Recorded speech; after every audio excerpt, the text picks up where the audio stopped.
A word concerning an incident in the last chapter.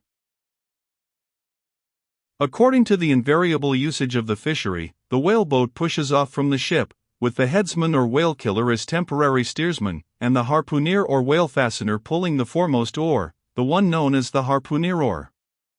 Now it needs a strong, nervous arm to strike the first iron into the fish, for often, in what is called a long dart, the heavy implement has to be flung to the distance of 20 or 30 feet. But however prolonged and exhausting the chase, the harpooner is expected to pull his oar meanwhile to the uttermost. Indeed, he is expected to set an example of superhuman activity to the rest, not only by incredible rowing, but by repeated loud and intrepid exclamations, and what it is to keep shouting at the top of one's compass, while all the other muscles are strained and half-started. What that is none know but those who have tried it. For one, I cannot bawl very heartily and work very recklessly at one and the same time. In this straining, bawling state, then, with his back to the fish, all at once the exhausted harpooner hears the exciting cry, "Stand up, and give it to him."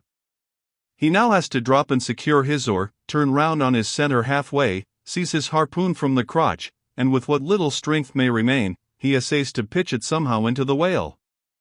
No wonder, taking the whole fleet of whalemen in a body, that out of 50 fair chances for a dart, not 5 are successful. No wonder that so many hapless harpooneers are madly cursed and disrated. No wonder that some of them actually burst their blood vessels in the boat. No wonder that some sperm whalemen are absent 4 years with 4 barrels. No wonder that to many shipowners, whaling is but a losing concern, for it is the harpooner that makes the voyage, and if you take the breath out of his body, how can you expect to find it there when most wanted?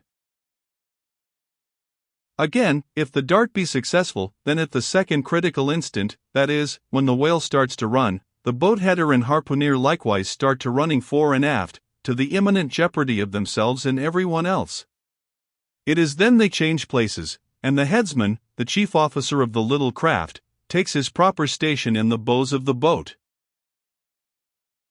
Now, I care not who maintains the contrary, but all this is both foolish and unnecessary.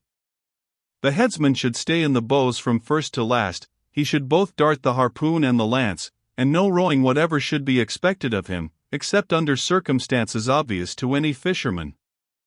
I know that this would sometimes involve a slight loss of speed in the chase, but long experience in various whalemen of more than one nation has convinced me that in the vast majority of failures in the fishery, it has not by any means been so much the speed of the whale as the before described exhaustion of the harpooner that has caused them. To ensure the greatest efficiency in the dart, the harpooners of this world must start to their feet from out of idleness, and not from out of toil.